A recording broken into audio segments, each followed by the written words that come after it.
ഇത്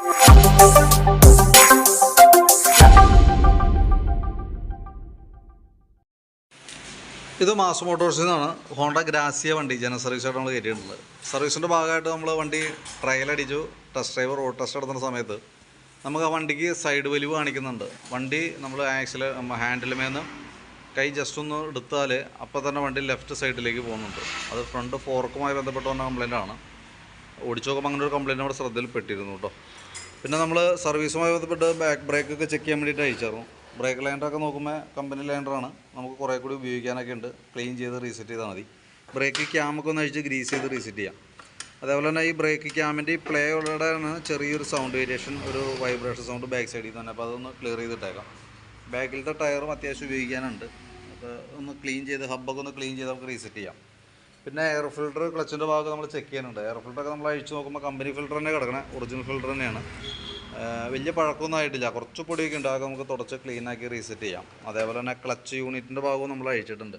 CVT ക്ലച്ചാണ്, നമ്മൾ മാനുവലായിട്ട് അഴിച്ച് ചെക്ക് ചെയ്ത് ഗ്രീസിങ് ആവശ്യമാണെങ്കിൽ ഗ്രീസിങ് ഒക്കെ ചെയ്യണം. അതേപോലെ തന്നെ ബെൽറ്റിൻ്റെ കണ്ടീഷൻ, റോളർ വെയിറ്റ്, അതിൻ്റെയൊക്കെ ഡീറ്റെയിൽ ആയിട്ട് അതിൻ്റെ കണ്ടീഷനൊക്കെ ചെക്ക് ചെയ്യേണ്ടതായിട്ടുണ്ട്.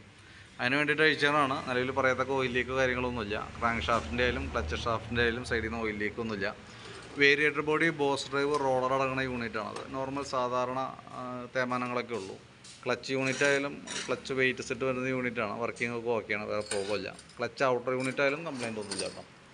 ബെൽറ്റിൻ്റെ കണ്ടീഷൻ നമ്മൾ നോക്കിയിരുന്നു. ബെൽറ്റ് കമ്പനി ബെൽറ്റാണ്, ഹോണ്ടയുടെ ഒറിജിനൽ ബെൽറ്റ് തന്നെയാണ്. ഡാമേജ് ഒന്നും വന്നിട്ടില്ല, കറക്റ്റാണ്, നല്ല ബെൽറ്റാണ് കേട്ടോ. കിക്കറിൻ്റെ വീല് നമ്മളൊന്ന് അഴിച്ചിട്ട് ക്ലീൻ ചെയ്ത് ഗ്രീസ് ചെയ്ത് നിർത്തുന്നുണ്ട്. കാരണം എന്താ വെച്ചാൽ നമ്മൾ സെൽഫ് സ്റ്റാർട്ട് ആയതുകൊണ്ട് തന്നെ കിക്കർ യൂസ് ചെയ്യൽ കുറവായിരിക്കും. അപ്പോൾ നമുക്ക് എപ്പോഴെങ്കിലൊക്കെ കിക്കർ അടിക്കേണ്ടി വന്നു കഴിഞ്ഞാൽ അത് ടൈറ്റ് അടിച്ച താഴേക്ക് പോയി നിൽക്കുമ്പോൾ പൊന്തി വരാത്തൊരു കണ്ടീഷനൊക്കെ വരും. അപ്പോൾ അതില്ലാതിരിക്കാനായിട്ട് കിക്കറും കൂടി ഒന്ന് അഴിച്ച് ഗ്രീസ് ചെയ്തിട്ടേക്കാം. പിന്നെ നമുക്കിപ്പോൾ ക്ലച്ചിനകത്ത് വേറെ പറയത്തൊക്കെ വേറെ കംപ്ലയിൻസ് ആയിട്ടൊന്നുമില്ല.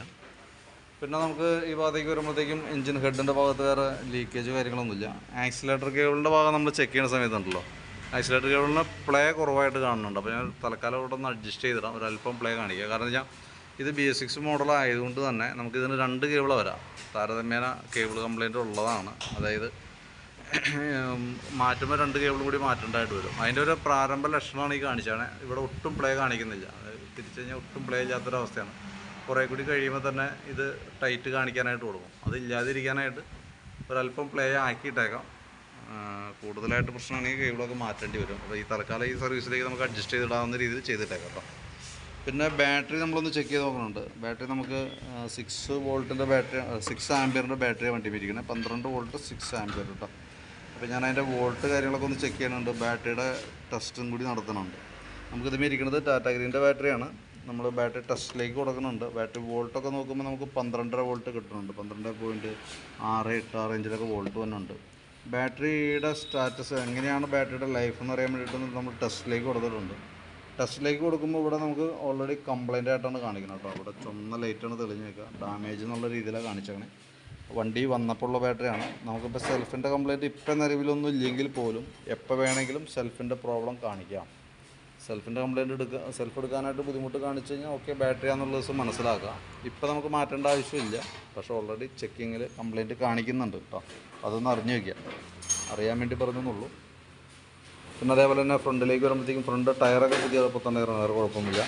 ബ്രേക്ക് പാഡ് സെറ്റ് നമ്മൾ ചെക്ക് ചെയ്യാനൊക്കെ അയച്ചിട്ടുണ്ട്. അപ്പോൾ ഒന്ന് ക്ലീൻ ചെയ്ത് റീസെറ്റ് ചെയ്യുന്നുണ്ട്. അതേപോലെ തന്നെ ഈ ബ്രാക്കറ്റ് ഒന്ന് വെച്ച് ഗ്രീസ് ചെയ്യാനുണ്ട്. അതിൻ്റെ ബൂട്ട് സെറ്റ് ഒന്ന് ചെയ്യുന്നുണ്ട്. റബ്ബർ ബൂട്ടാണ്, അത് ചെറുതായിട്ട് ഇങ്ങനെ ഓവലായ മോഡലൊക്കെ ഉണ്ട്. അപ്പോൾ ഒന്ന് ചേഞ്ച് ചെയ്തിടാം നമുക്ക്.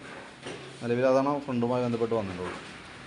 ഫ്രണ്ട് സൈഡ് വലിവിൻ്റെ കേസ് ഞാൻ പറഞ്ഞതെന്ന് വെച്ചാൽ ഈ ഫ്രണ്ട് ഫോർക്ക് പിടിപ്പിച്ചേക്കണ കണക്ട് ചെയ്തേക്കണത് ഈ ഒരു പീസാണ്. ഇതാണ് അതിൻ്റെ മെയിനായിട്ട് വന്നേക്കണ ഒരു പ്രോബ്ലം.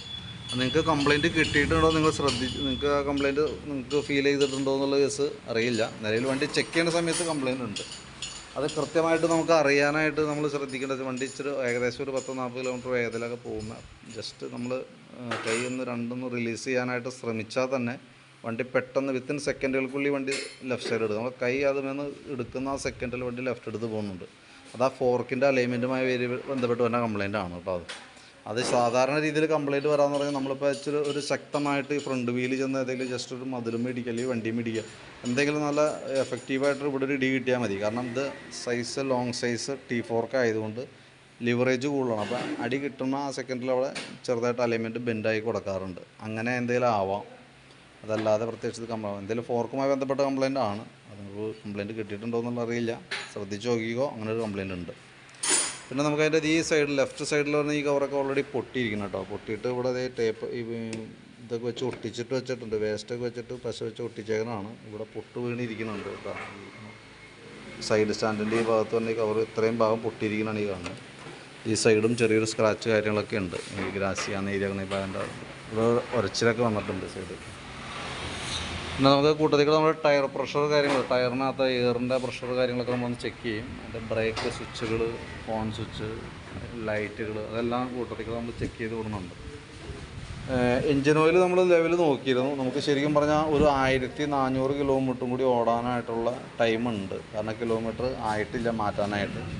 3000 കിലോമീറ്ററിലാണ് നമുക്ക് ഓയിൽ ചേഞ്ച് ചെയ്യേണ്ടത്. അപ്പോൾ 3000 കിലോമീറ്റർ ആയിട്ടില്ല, ഒരു 1400 കിലോമീറ്റർ കൂടി ഓടാനുണ്ട്. അപ്പോൾ അത് ആയിട്ട് മാറ്റിയാൽ മതി. ഡേറ്റ് ആ കിലോമീറ്റർ ആയിട്ട് മാറ്റിയാൽ മതി. നമ്മൾ നേരത്തെ മാറ്റിയിട്ട് പ്രത്യേകിച്ച് ഉപകാരമൊന്നുമില്ല.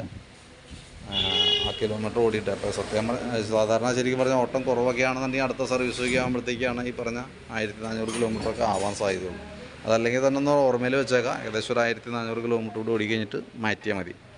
അപ്പോൾ അതിൻ്റെ ഒരു സ്റ്റിക്കർ, അതിൻ്റെ ഓയിൽ ചേഞ്ച് ചെയ്യേണ്ട നെക്സ്റ്റ് ഓയിൽ ചേഞ്ച് ചെയ്യേണ്ട സ്റ്റിക്കർ ഞാൻ എൻ്റെ സീറ്റിൻ്റെ ഉള്ളിൽ എഴുതി ഒട്ടിച്ചിട്ടേക്കാം. മറന്നു പോകാണ്ടിരിക്കാനാണ്. അപ്പോൾ അതൊന്ന് ഫോളോ ചെയ്താൽ മതി, ഫോളോ അപ്പ് ചെയ്താൽ. ഞാനതിൻ്റെ ഏകദേശം ഒരു എസ്റ്റിമേറ്റ് നോക്കിയിട്ട് ഡീറ്റെയിൽസ് വാട്സപ്പിലേക്ക് ഇട്ടേക്കാം കേട്ടോ. നോക്കിയിട്ടൊന്ന് റിപ്ലൈ ഇട്ടാൽ മതി. ഫോർക്കിൻ്റെ കേസ് ജസ്റ്റ് ഞാൻ പറഞ്ഞെന്നുള്ളൂ. അതിപ്പോൾ ചെയ്യണമെന്നില്ല. നിങ്ങൾക്ക് കംപ്ലയിൻറ്റ് ഇല്ലാത്ത കാലത്തോളം അത് അങ്ങനെ രീതിയിൽ തന്നെ ഓടിക്കാം. ഓക്കെ.